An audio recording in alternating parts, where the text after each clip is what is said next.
Isa sa mga dinadayong lugar sa Tabaco City, Albay ang Santa's House. Halos buong bahay napapalibutan ng mga pailaw at nakadisplay na iba't ibang disenyo at klase ng Santa Claus.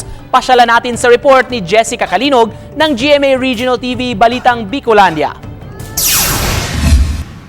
Totoong Christmas is in the air na.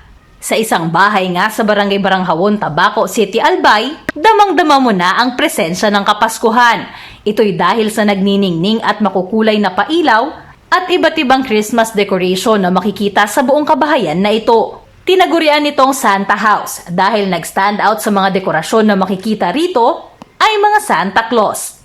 Mayroong life-sized Santa Claus, parachuting Santa Claus, mga pang-display, maging ang mga unan, sofa, plato, iba pang gamit sa bahay at ang mismong CR ay may disenyo din na Santa Claus. Umabot na sa halos 300 na Santa Claus ang koleksyon na makikita rito. Kaya ang mga taong bumibisita, hindi na iiwasan na mapawaw. First time ko po digdit. Actually, nag-agi lang kami digdit. First time ko po. Magayon talaga. First time ko makalaog. Namangha ko kasi maganda ang mga dekorasyon.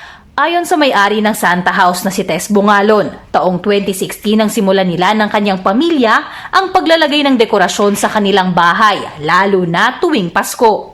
Masaya aniya sila tuwing nakapagpapasaya din ng maraming tao. Actually po, maliit pa lang talaga ako. Mahilig na ako.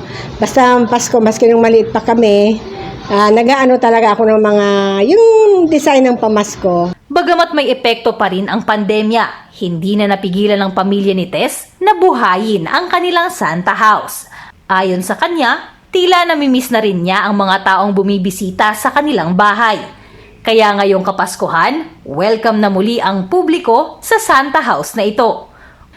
Ngunit paalala ni Tess, dapat na sumunod pa rin sa mga health protocols. Mula sa GMA Regional TV Balitang Bicolandia, Jessica Kalinog, nagbabalita para sa GMA Integrated News.